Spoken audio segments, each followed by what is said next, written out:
¿Estamos? Estamos listos. Amén. El Señor les bendiga, mis amados hermanos. Es un gozo estar nuevamente con ustedes. Amén. A través de los medios de comunicación. Gloria a Dios, agradecemos ese privilegio de parte del Señor. Y el gusto también de saber que mis hermanos se encuentran atentos también en la otra esquina, dicen por ahí, ¿verdad? Gloria a Dios. Y damos gracias al Señor porque ha sido bueno con nosotros. Tenemos vida. Le damos gracias a Dios por la salvación de nuestras almas y el perdón de nuestros pecados. Amén. Amén. Así en esta hermosa noche, vamos mis amados hermanos a orar para invitar al Padre, al Hijo y al Espíritu Santo que estén con nosotros. Amén. Amén. En el estudio de la palabra de Dios. Amén. Gloria sea el nombre del Señor. Así todos mis amados hermanos nos unimos en el nombre de Jesucristo, pidiéndole al Señor que nos dé la sabiduría y el entendimiento. Amén. Gloria sea el nombre del Señor. Hay un nuevo hermano que se ha agregado, nuestro hermano Santiago Zavala. Los saludamos a nuestro hermano con todo nuestro corazón. Amén. Y a su familia. Amén. Gloria sea el nombre del Señor. Es una persona que estimamos y conocimos hace muchísimos años. Amén. Amén. Allá cuando yo era soltero, ¿verdad? Gloria a Dios, y ya han pasado algunos años y nuestro hermano estaba puro chavalón también. Gloria a Dios, y ahora es un hombre joven con experiencia. Gloria a Dios. Amén. Así vamos a orar, mis amados hermanos. Gloria a Dios. Buen Dios y Padre nuestro, en esta hermosa noche te damos gracias. Gracias, Señor. Te alabamos, te bendecimos y te glorificamos, Padre Celestial. Gracias, Señor. Venimos ante ti, Padre, pidiéndote perdón, Señor, por todos nuestros pecados. Por favor, Padre, lávanos de toda injusticia, de toda maldad, de todo lo que estorbe. Sí, Señor. Porque, Padre Celestial, queremos ser agradables delante de tu Sí, presencia, gracias, Señor. Y sabemos, Señor, que somos faltos, Dios Todopoderoso. Pero tú eres poderoso para lavarnos y limpiarnos de toda injusticia, de toda maldad, con la preciosa sangre de nuestro amado Salvador Jesucristo. En esta hora, Padre Celestial, te pedimos, Señor, que nos des de tu sabiduría y de tu entendimiento, Señor, para recibir tu palabra, Señor, en nuestros corazones con sencillez y con humildad, Señor.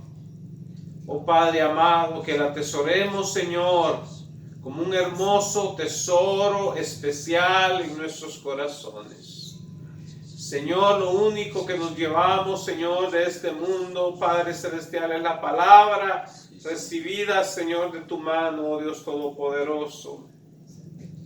Señor, te pedimos, Dios Todopoderoso, que apreciemos esa palabra por lo que es, la palabra eterna, que da vida, que resucita muertos, la palabra firme, que no cambia, que está establecida, sólida. Gracias, Dios Todopoderoso.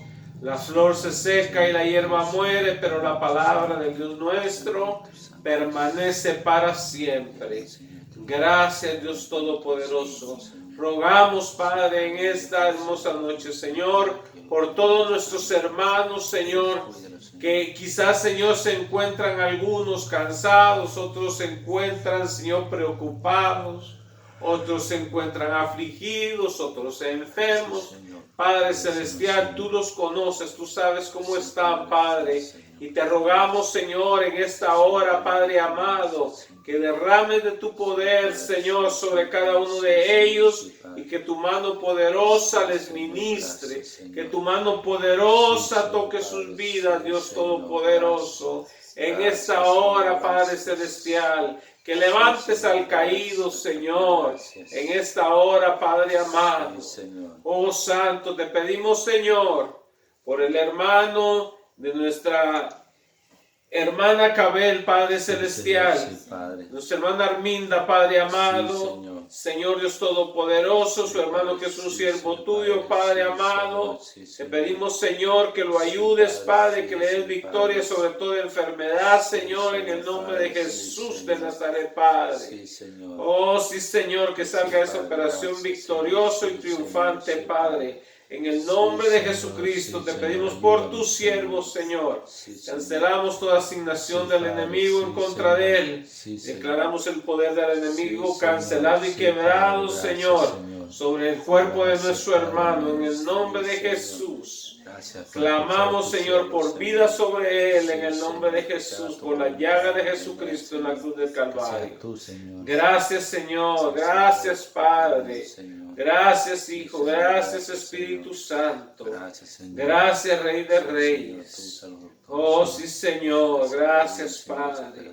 Señor, que tu presencia, Señor, ministre, Señor, en este momento, Padre. Aquel que quizás está preocupado, Señor, en esta hora, quita toda preocupación de su vida, Padre. Tócale, Señor, toca su mente y su corazón en esta hora, Padre. En el nombre de Jesús, toca sus cuerpos, Señor, y trae sanidad sobre aquel que está en su casa, Señor, y se siente enfermo, Padre. Sánale, Señor, restáurale, Señor, en el nombre de Jesucristo. Gracias, mi Dios, te adoramos, Rey, te bendecimos por lo maravilloso que eres, Señor. Que tu paz que sobrepasa todo entendimiento, Señor, llene los corazones de mis hermanos en esta noche. En el nombre de Jesucristo. Sí, Señor. Amén y amén. Amén, Señor. Gloria a Dios, mis amados hermanos. Así en esta noche vamos a abrir la palabra del Señor en el libro de los Efesios, en su capítulo 4. Gloria sea el nombre de Dios. Efesios 4. Vamos a estudiar Efesios 4.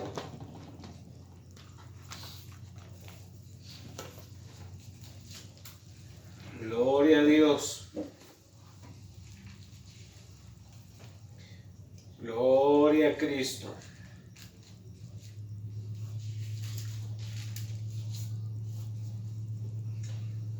Alabado Dios.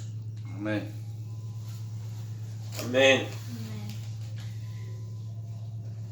Y así comenzamos leyendo la palabra del Señor en el nombre de nuestro Señor Jesucristo.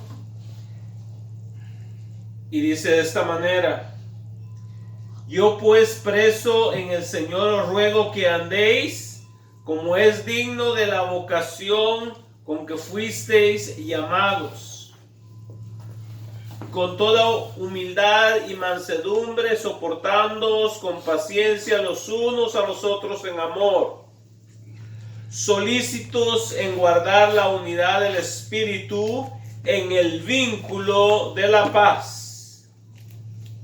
Un cuerpo y un espíritu, como fuisteis también llamados, en una misma esperanza de vuestra vocación. Bueno, nos vamos a detener ahí y vamos a estudiar estos versículos que hemos leído de la palabra de Dios. A veces, amados hermanos, leemos, pero no entendemos lo que hemos leído. Y es importante, amados hermanos, meditar en la palabra del Señor y atesorar esta palabra que Dios se tomó la molestia de escribirla para nosotros, para que nosotros en este mundo no estemos sin consolación y sin esperanza, sino que Dios quiere que nosotros pasemos por este mundo con gozo, sabiendo lo que nos espera. Hay muchos cristianos que viven sin esperanza, desesperanzados. Otros viven frustrados. Otros viven tristes. Y la razón es porque no saben o no han entendido la riqueza que Dios nos ha dado, nos ha heredado. Amén. Gloria sea el nombre del Señor. Porque Dios lo tiene ahí, pero si nosotros no echamos mano de ello, no vamos a poder ser beneficiados por lo que Dios nos ha dado. Entonces es importante que nosotros sepamos lo que tenemos. Yo no sé si a usted le ha pasado, pero a veces uno ha ignorado, se le ha olvidado dónde tiene cierta herramienta.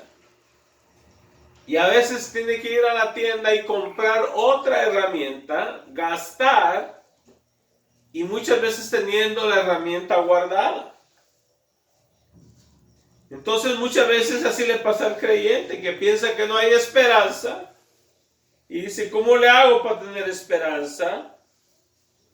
Para vivir una vida diferente. Alguien que tiene esperanza es una persona que va a vivir una vida alegre, una vida gozosa. Amén.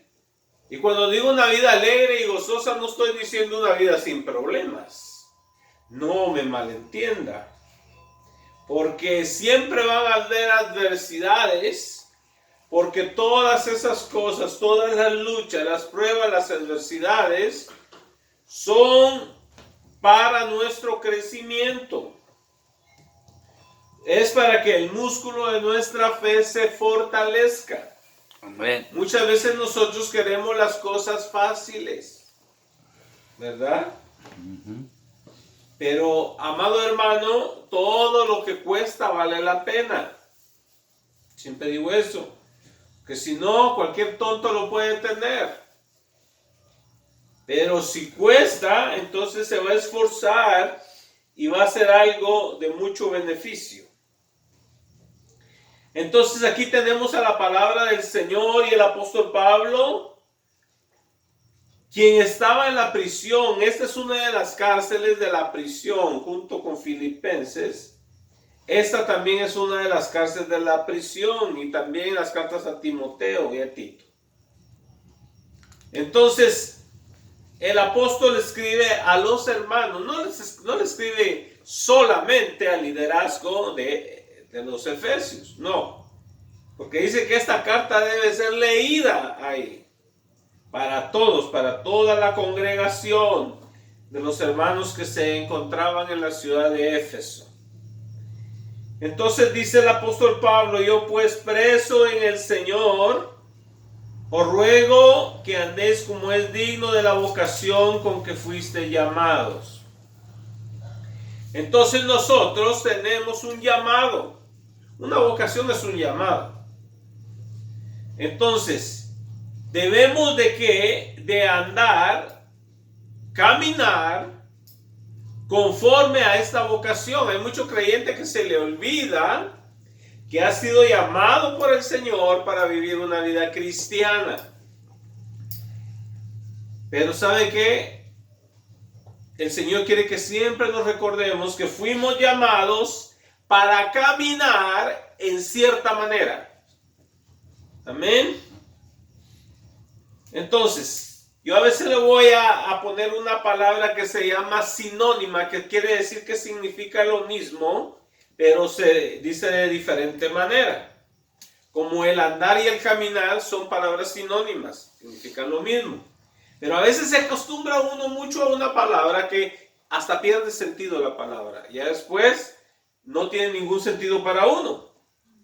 Entonces tenemos que cambiarle a otra palabra, ¿verdad? Es como la palabra santo. A veces tiene que cambiar uno por otro, por apartado. Eres apartado para Cristo. Amén. Amén. Entonces tenemos que andar como es digno. O sea, se demanda de nosotros que caminemos a una altura. A la altura como la de nuestro Señor, que es grande Rey. O sea, no le estamos sirviendo a cualquiera, le estamos sirviendo al Rey de Reyes y Señor de Señores. Entonces, nosotros le estamos representando a Él. La otra vez les dije que éramos embajadores del Señor. O sea, le representamos a Él. Entonces, ¿cómo usted va a representar a su presidente? ¿Verdad? Pues de la mejor manera. Si le dice, ¿sabe qué? El presidente le ha comisionado a usted para que le represente en tal lugar, usted se va a poner sus ropitas mejores que tenga, ¿verdad? No las peores. No va a ir vestido de harapos, sino va a ir bien vestido, bonito, bien rasurado, ¿verdad? su pelito acomodado. Gloria a Dios. ¿Por qué? Porque usted va a representar dignamente a su presidente. Entonces nosotros de igual manera como creyentes debemos de representar dignamente a nuestro Señor Jesucristo. Amén. Entonces usted fue llamado para esta vocación que es de servicio al Señor. Continuamos. Versículo 2. Con toda humildad y mansedumbre. Fíjese la introducción. Tiene la vocación en la cual usted va a servir con humildad. Muchas veces pensamos en la vocación y pensamos, debo de prepararme para mi vocación yendo al mejor instituto bíblico. No, número uno, tiene que comenzar por ser humilde. Amén. Humilde quiere decir reconocer nuestras faltas. Porque muchas veces uno quiere pretender de que uno no tiene ninguna falta. No queremos reconocer nuestras faltas, especialmente nosotros los varones. Siempre queremos estar en lo correcto, ¿verdad? Pero no siempre es así. A veces uno falla como hombre, porque es ser humano. Entonces, tenemos que reconocer nuestras faltas. Eso no nos resta a nosotros importancia, no nos disminuye importancia. Porque hay quienes dicen, hoy si reconozco que cometí ese error no me van a respetar. Claro que sí, hasta más respeto van a tener por usted, porque usted no es Dios, solo Dios no se equivoca. Hay un señor por ahí que vive en una ciudad de Italia que dice que no se equivoca, ¿verdad? Que cuando habla ex cátedra, y el hombre dice que no se equivoca en esas decisiones que toma. Claro que sí se puede equivocar, él es falible, no infalible. Entonces solo Dios no se equivoca. Por eso tenemos la palabra de Dios, ¿verdad? Que si no se puede equivocar, porque Dios no se equivoca. Entonces, vamos a comenzar nuestro andar con Dios con toda humildad. No con un poquito de humildad. Con toda humildad. Con toda humildad. Recuerde lo que Jesucristo dijo en Mateo, ¿verdad? Creo que es el 11:28. Aprended de mí que soy manso y humilde de corazón. O sea, no fingido. Dios aborrece la humildad fingida. Aquel que pretende cuando lo miran, bien decaído, como que haya tenido una mala noche, ¿verdad? Y no haya podido dormir bien y tiene todos los ojos caídos. No. Eso es fingido. No. Dios quiere que usted sea humilde. Que cuando le digan algo, usted no diga, eso ya lo sé yo. No.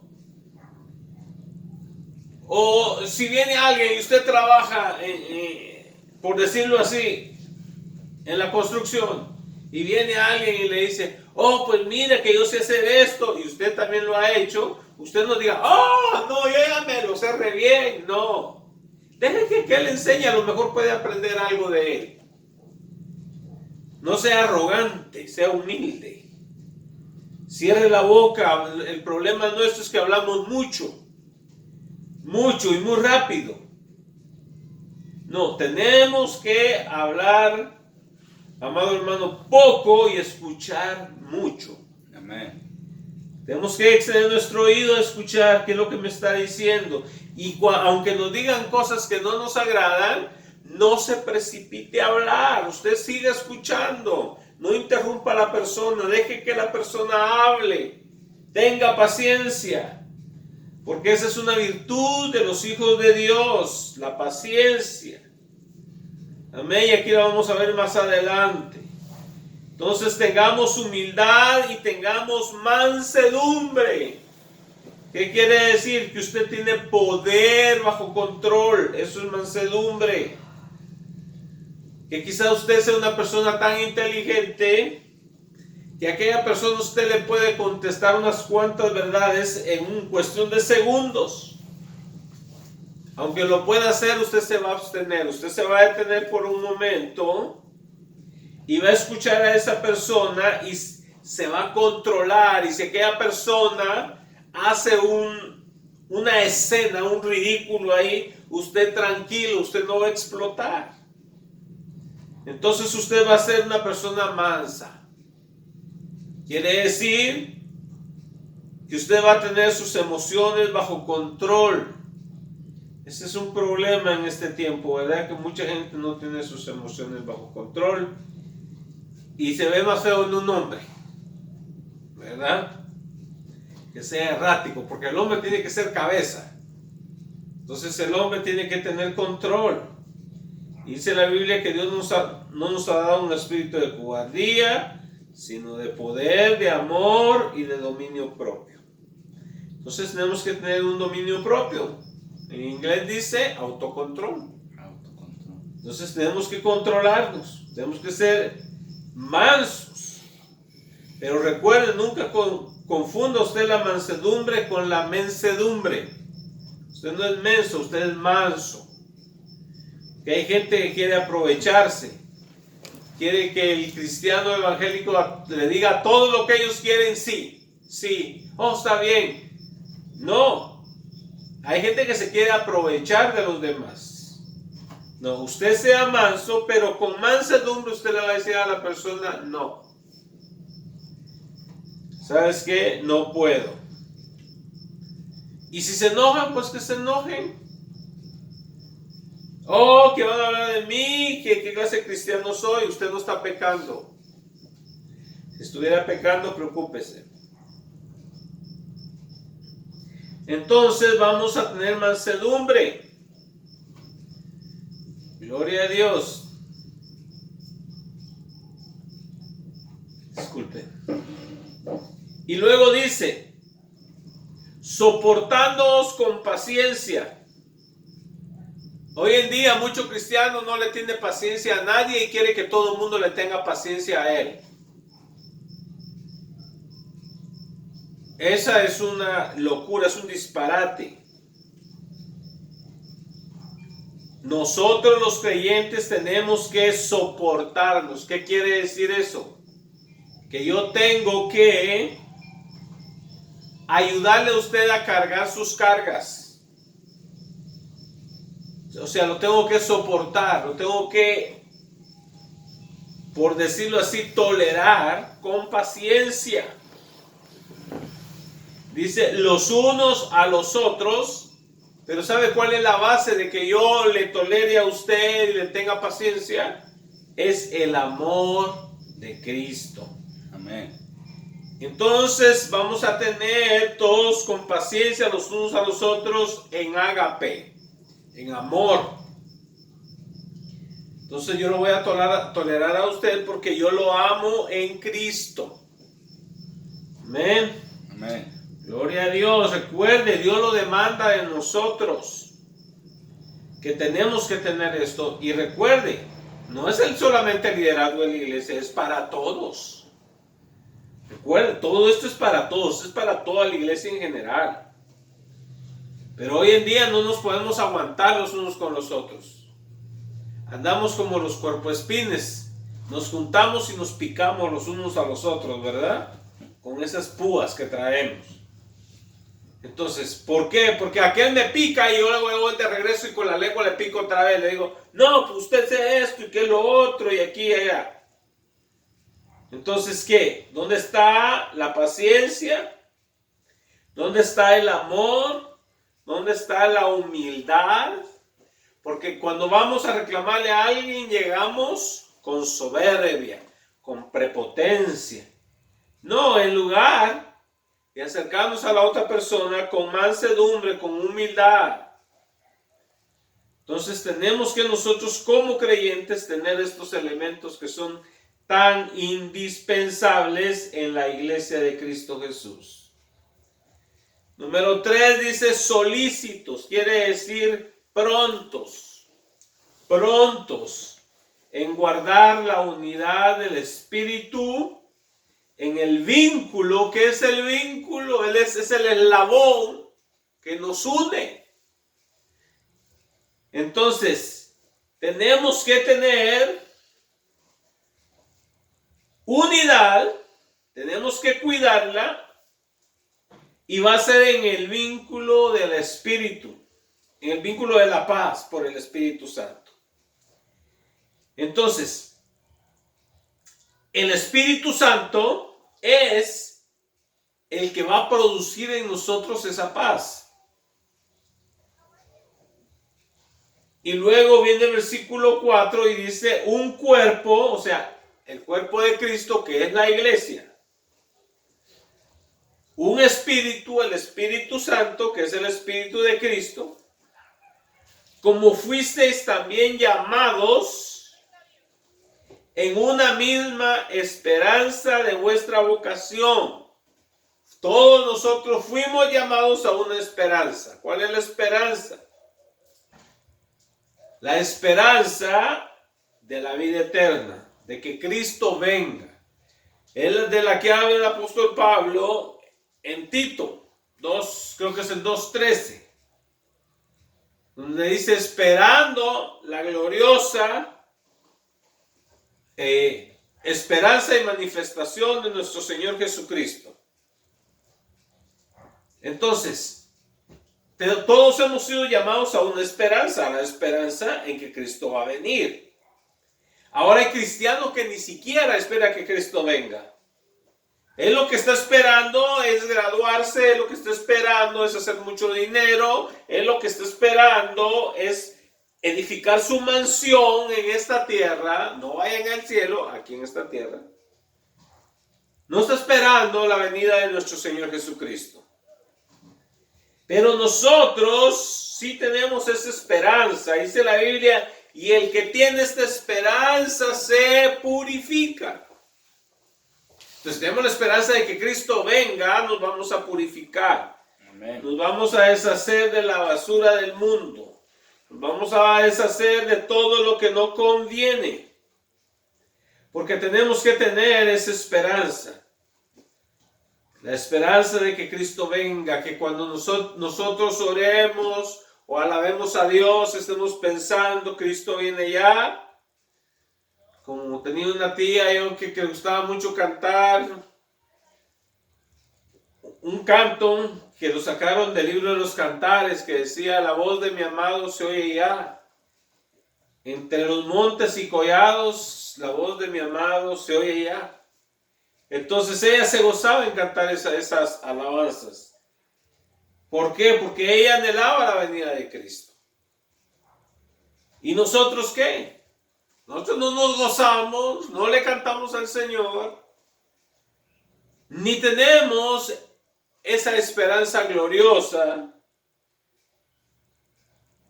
de ver la manifestación de Jesucristo a nosotros, de verlo en su parucía, que el Señor se manifieste y que nosotros le podamos ver.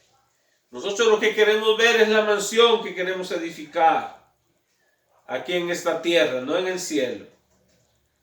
Entonces, mi amado hermano, tenemos que volver al fundamento original. Tenemos que nuevamente poner nuestra mirada en Cristo. Tenemos que nuevamente recalibrar nuestros equipos de navegación y enfilar hacia Cristo. Porque Cristo viene ya. Tenemos que arreglarnos, tenemos que prepararnos. Porque la venida del Señor se acerca. ¿Y cómo estamos nosotros? ¿Estamos preparados? ¿Estamos como las vírgenes prudentes con nuestras lámparas encendidas y aceite guardado? ¿O apenas estamos sobreviviendo? Gloria a Dios. Entonces, ese es el llamado que Dios nos ha hecho a nuestra vida conforme a nuestra vocación. Luego habla el apóstol y dice un Señor, o sea, un Señor Jesucristo. Una fe. Una fe es toda la doctrina en Él. No se refiere a la fe salvadora, sino toda la doctrina. en el Señor Jesucristo. Un bautismo, tenemos que ser bautizados en Él. Un Dios y Padre de todos, el cual está sobre todos y por todos y en todos. Fíjese bien, un Dios y Padre de todos, o sea, de todos los creyentes, los que invocamos el nombre del Señor Jesucristo, el cual es sobre todos, o sea, que tiene toda autoridad sobre nosotros y por todos, o sea, está a nuestro favor. Y en todos, o sea, también está en nosotros a través de su Espíritu. Y luego dice el versículo 7, pero a cada uno de nosotros fue dada la gracia conforme a la medida del don de Cristo. Entonces, a cada uno de nosotros nos fue dada la gracia conforme a la medida del don de Cristo. A cada uno. No puede decir nadie, oh, yo no recibí suficiente gracia. No, a todos se nos fue dada la gracia conforme a la medida del regalo de Cristo Jesús. Dice el versículo 8, por lo cual dice, ¿quién dice? La Escritura. Subiendo a lo alto, llevó cautiva la cautividad y dio dones a los hombres. Entonces, aquí, este pasaje es bastante profundo, pero vamos a tratar de hacerlo breve para no detenernos ahí, porque casi siempre cuando he hablado sobre este pasaje me toma bastante tiempo quedarme ahí.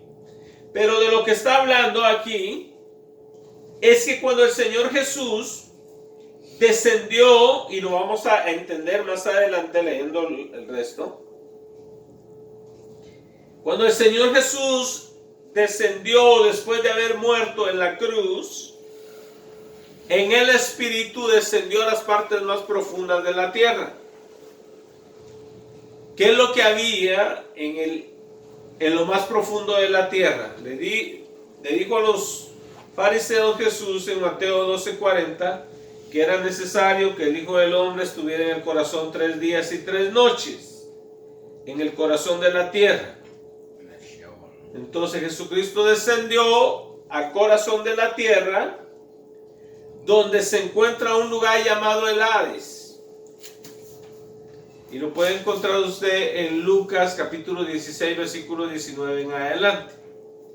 Entonces, en ese lugar antes habían 2 secciones, un lugar de tormento y un lugar que se llamaba el seno de Abraham. Entonces el Señor Jesús descendió a ese lugar y anunció que ya el sacrificio fue hecho y el precio fue pagado por nuestra salvación y la de los que se encontraban ahí, los cuales eran todos los antiguos, comenzando desde Adán hasta el tiempo que Jesús murió. Entre ellos también, ahí fue Adán, el malhechor que estaba a la mano derecha de Jesús, que se arrepintió en la cruz. Jesús le prometió y le dijo, de cierto te digo que hoy estarás conmigo en el paraíso. Y el paraíso era el seno de Abraham. Bueno, es un estudio más profundo acerca de ese tema. Pero hasta ahí vamos a llegar respecto a ese tema. Entonces, por eso dice la palabra del Señor, por lo cual dice, subiendo a lo alto, llevó cautiva la cautividad, que eran todos los que estaban en el seno de Abraham o el paraíso, se lo llevó Cristo para arriba. Y después dio dones a los hombres que habían creído en Él, le dio dones del Espíritu. ¿Y eso que subió qué es? Hace la pregunta, disculpe, voy a tomar un poquito de agua. ¿Y eso que subió qué es? Sino que también había descendido primeramente a las partes más bajas de la tierra. Eso ya lo expliqué. Y el que descendió es el mismo que también subió por encima de todos los cielos para llenarlo todo. Jesucristo descendió hasta lo más bajo y después ascendió, subió hasta lo más alto. Bueno, y haciendo paréntesis ahí también, ¿verdad? Es que todos nosotros los cristianos también, si queremos subir, tenemos que descender, tenemos que humillarnos. Tenemos que morir al yo. Entonces tenemos que humillarnos hasta lo más bajo para que Cristo nos levante hasta lo más alto. Amén. Jesús se humilló hasta lo más bajo y el Padre Celestial le levantó hasta lo más alto. Entonces hay quienes quieren siempre subir, pero nunca quieren descender. Todo el mundo quiere ser jefe, pero nadie quiere ser trabajador. Hay muchos así, ¿verdad? Que llegan a buscar trabajo y ¿qué quieren de jefe? Y nunca han hecho el trabajo. Y un jefe que nunca ha hecho el trabajo es injusto cuando asigna trabajo. Así es. Entonces recuerde, usted no puede mandar si usted no ha hecho el trabajo primero. Usted no puede decir, yo quiero ocupar esta posición en la iglesia, pero si primero no limpió las bancas, no limpió los baños. Entonces, primero tenemos que comenzar de abajo. El diablo quiso comenzar de arriba y lo desbarrancaron. Él dijo, subiré hasta lo más alto y pondré mi trono a la par del trono de Dios. ¿Y qué si Dios le dio una patadona que vino a parar hasta la tierra? Desplomado. Así que mejor nos humillamos y que Cristo sea el que nos levante. Amén. Amén. Porque Cristo se humilló y el Padre le exaltó. Gloria a Dios. Bueno, versículo 10 dice, el que descendió es el mismo que también subió por encima de todos los cielos para llenarlo todo. Cristo lo llenó todo. Subió hasta lo más alto. Y luego dice el versículo 11. Y él mismo, ¿quién? ¿Quién es el mismo? Cristo. Constituyó a unos apóstoles, a otros profetas, a otros evangelistas, a otros pastores y maestros.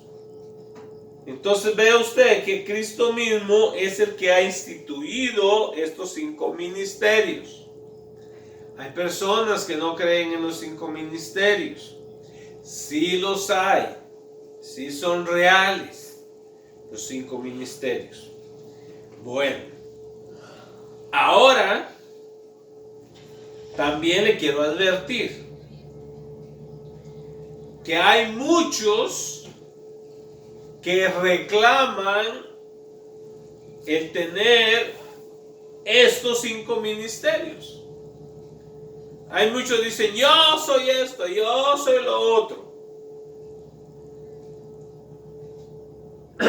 Y la mayoría de ellos reclaman los ministerios más grandes, según, ¿verdad? Pero ellos no entienden que todos estos ministerios son ministerios de siervos. ¿Qué quiere decir eso? De esclavos. Todos nosotros somos sirvientes, somos esclavos de Cristo, esclavos voluntarios de Cristo. En la Biblia le llama dulos, que son los esclavos voluntarios. Dice la Biblia que cuando un esclavo se quería quedar voluntario, podía irse, pero voluntario le decía, mi Señor me trata muy bien y yo no me quiero ir de esta casa. Me quiero quedar de esclavo voluntariamente aquí. Iban y le agujeraban la oreja. Entonces, queriendo decir que ya pertenecía ahí, era un esclavo voluntario. Así nosotros también somos esclavos voluntariamente, porque nadie nos puso una pistola en la cabeza para servirle a Cristo. Nosotros decidimos servirle a nuestro Señor Jesucristo voluntariamente al ver su bondad y su generosidad para con nosotros. El problema de mucho creyente hoy en día es que hay mucho creyente que no es agradecido con Dios, no es agradecido con Cristo, no ha entendido lo que Cristo hizo por él o por ella en la cruz del Calvario, y por cuanto no lo ha entendido, no ha medido lo enorme, lo grande que Cristo hizo por nosotros. Amén. Entonces, cuando nosotros entendemos eso, vamos a nosotros a ser agradecidos con el Señor. Vamos a tener una actitud de aprecio con el Señor. Entonces, cuando entendemos eso, le decimos: Señor, ¿qué puedo hacer por usted?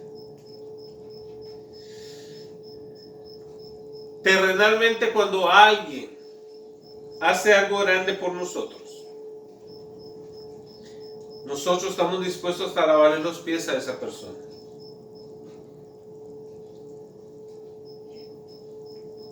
Pero por Cristo no lo queremos hacer, porque no tenemos aprecio para con Él. Entonces, estos 5 ministerios, amados hermanos, son para siervos de Dios. Quiere decir, para aquellos que quieren servirle a Cristo. ¿Y cómo le van a servir a Cristo? Sirviéndole a sus hermanos, sirviéndole a las personas necesitadas en las diferentes áreas. Hay gente que dice: oh, hoy no hay apóstoles. Sí los hay, pero son muy pocos. La gran mayoría que se dicen apóstoles no lo son. Porque en el tiempo de hoy yo tengo aproximadamente unos 45 años de conocer al Señor. Pero en aquellos tiempos la gente nunca aspiraba a reclamar, a decir: yo soy apóstol. No. Y aunque muchos de ellos lo eran, pero no reclamaban eso. Hoy en día todo el mundo quiere ser apóstol y nadie quiere ser servidor. Nadie quiere lavar baños ni pasar aspiradora en la iglesia. Pero sí, todo el mundo quiere estar enfrente escupiendo el micrófono, ¿verdad? Todo el mundo. Pero ¿sabe qué? Tenemos que comenzar de abajo. Y todos los que somos pastores, todos los que tienen un llamado, un ministerio, yo siempre digo: el que sirve a los demás sirve, pero el que no sirve, no sirve. Entonces nosotros tenemos que servir. Hoy en día, cuando dice: oh, hay que atender al siervo, y que lo traen como rey. Al revés. O sea, al esclavo lo traen como rey. No, eso no es así. Es al revés. ¿Por qué? Porque si yo sirvo en esta vida, en la vida venidera, yo voy a recibir premio. Pero si me sirven a mí, me traen el agua a mí, me traen todo lo que necesito a mí, me preparan los mejores platos a mí, ¿qué recompensa me van a dar? Ya la recompensa me la almorcé. O sea, no, tenemos que servir. Tenemos que tener ese corazón de siervos. Gloria a Dios. Entonces tenemos que servir a los demás. Ese es nuestro llamado. Sin importar cuál sea el título que le pongan,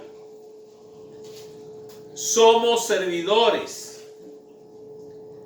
Entonces recuerde, estos ministerios existen los profetas, no más que la gran mayoría no lo son. Muchos se la inventan, se la sacan de la manga, pero el verdadero profeta de Dios sabe que es profeta de Dios. simple y sencillamente. Y tenemos que respetarlos porque son vasos de Dios, son siervos de Dios. Pero hay muchos que no lo son. Nada más son personas que inventan cosas. Tengamos cuidado. Y es en todas las áreas. Pastores de igual manera. Hay muchos que se dicen pastores y Dios no los llamó al pastorado. Tenemos que estar seguros que Dios nos ha llamado al pastorado. No solamente porque sacamos un cartoncito de que estudiamos teología, un bachillerato, una maestría. No por eso usted está apto para ser pastor. No. Lo único que dice es que usted estudió eso, pero no le está diciendo esto te acredita que tú eres un pastor. No. El que te acredita como pastor es el Señor. Y lo mismo otros quieren ser evangelistas, ¿verdad? Y a veces Dios no los llama evangelistas, Dios los llama pastores, pero como quieren andar paseando, son evangelistas, ¿verdad? evangelistas. Y otros son, como dice el hermano, evangelistas, ¿verdad? Se pasan de vivos para andarle sacando el dinero a los demás, manipulan a las ovejas, les ponen una carga de culpabilidad para que suelten el billetico, ¿verdad? Así que cuidado, porque le pueden operar la cartera. Y después la va a encontrar más flaquita de como la tenía. Amén. Amén. Gloria a Dios. Yo nada más quiero que usted esté avisado. Amén. No quiero que sea un cínico tampoco, que no crea nada, sino crea.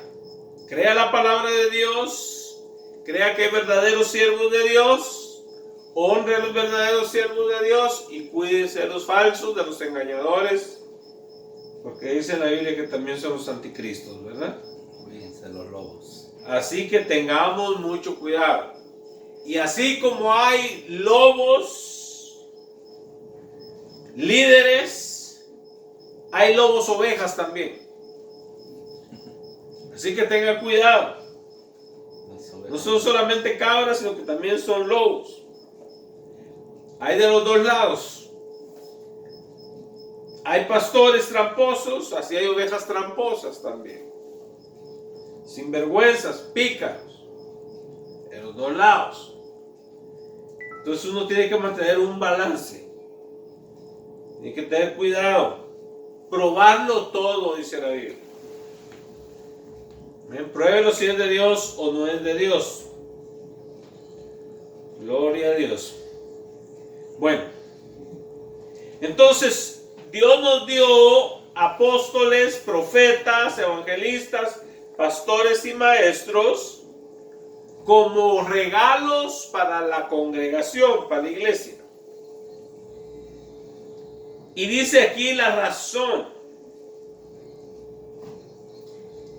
a fin de perfeccionar a los santos para la obra del ministerio. Esta palabra perfeccionar no quiere decir quitarle las imperfecciones, no, sino esta palabra significa equipar, o sea, llevarnos a una madurez, a los creyentes. Entonces, el trabajo de estos siervos no es entretener a la gente. El trabajo de estos siervos no es que la pasen bien. El trabajo de estos siervos no es para callar su conciencia. El trabajo de estos siervos es enseñarle a la iglesia la palabra para que la iglesia madure y esté completamente equipada para hacer la obra del servicio, del ministerio. Recuerden, la palabra ministro significa siervo. La palabra siervo viene de servicio. Entonces, el siervo sirve. El ministro ministra, quiere decir sirve. De igual manera. Entonces, El trabajo de estos 5 ministerios es equipar a la iglesia de Dios, al pueblo en general, para que puedan ellos hacer el trabajo de ministrar las vidas. Muchas veces pensamos que nada más los pastores, los profetas, los apóstoles tienen la obligación de ministrar las vidas. No. Equivocados. Porque todo creyente es un ministro. Volvemos a la palabra de Dios. Nuestra palabra que usamos en español, sacerdote, en el hebreo es Cohen. ¿Qué significa Cohen? El ministro, el que sirve. Entonces, ¿qué quiere decir esto? Que todo creyente es un Cohen, es un ministro, es un servidor. Entonces, la iglesia del Señor es la que tiene que estar equipada, preparada para ministrar. Hay un hermano que está enfermo y necesita oración, no tiene que llamar al pastor. No, cualquier hermano maduro puede hacer el trabajo y orar por esa persona. Amén. No me tienen que ni siquiera pedir permiso a mí. Hay pastores que se enojan porque no les piden permiso a ellos para ir a orar por alguien. No, usted no me tiene que pedir permiso a mí, usted vaya y ore. Que Dios le va a recompensar, no yo. Dios le va a recompensar a usted. Puede hacer el trabajo del ministerio, es su trabajo. El mío es enseñarlo. El mío es prepararlo. El mío es que usted entienda las verdades bíblicas. Amén. Y el de usted, ministrar a los que estén cerca y necesiten ser ministrados. Entonces, mis amados hermanos, hay que hacer el ministerio.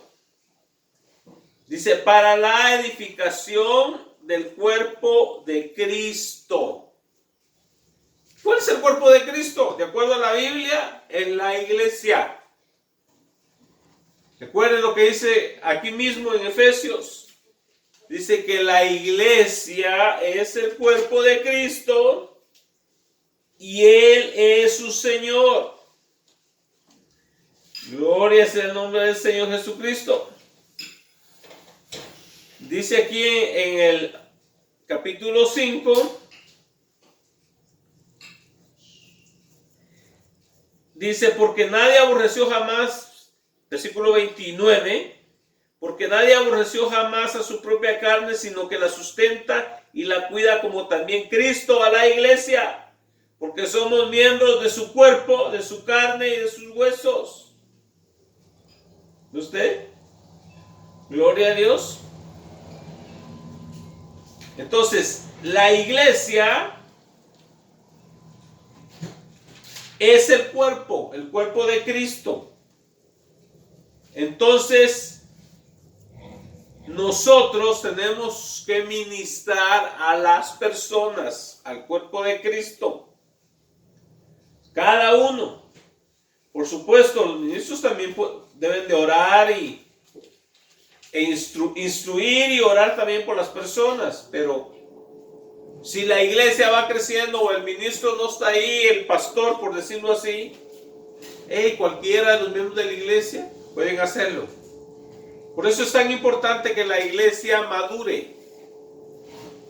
¿Por qué? Porque el pastor va a descansar más, no va a estar tan cansado, tan agobiado, porque tiene que andar haciendo todo. Y a veces hasta le toca que barrer la iglesia. Y al último lo critican, ¿verdad? Pero no están ahí para ayudarlos. Si se va a hacer algo, no están ahí. Entonces, pero decimos, oh no, pero es que el pastor no está haciendo buen trabajo. Pero es que el pastor y el pastor. Es que el pastor no me llamó. Y yo le pregunto, ¿cuándo usted ha llamado al pastor? ¿Acaso no es ser humano el pastor y también está cansado? Y le ha llamado, hermano, ¿cómo está usted? ¿Cómo se encuentra? Sino, no me ha llamado a mí. Gloria a Dios. Así que, mi amado hermano, debemos de dejar de ser egoístas. Y tenemos que hacer el trabajo del Señor. El Señor nos hace responsable a todos. No más que cada uno tenemos que desempeñar una función. Cada uno. Usted sea fiel a su llamado y yo al mío. Así que, mis amados hermanos, nos detenemos ahí. Gloria sea el nombre del Señor. Espero que hayamos aprendido algo de la palabra del Señor.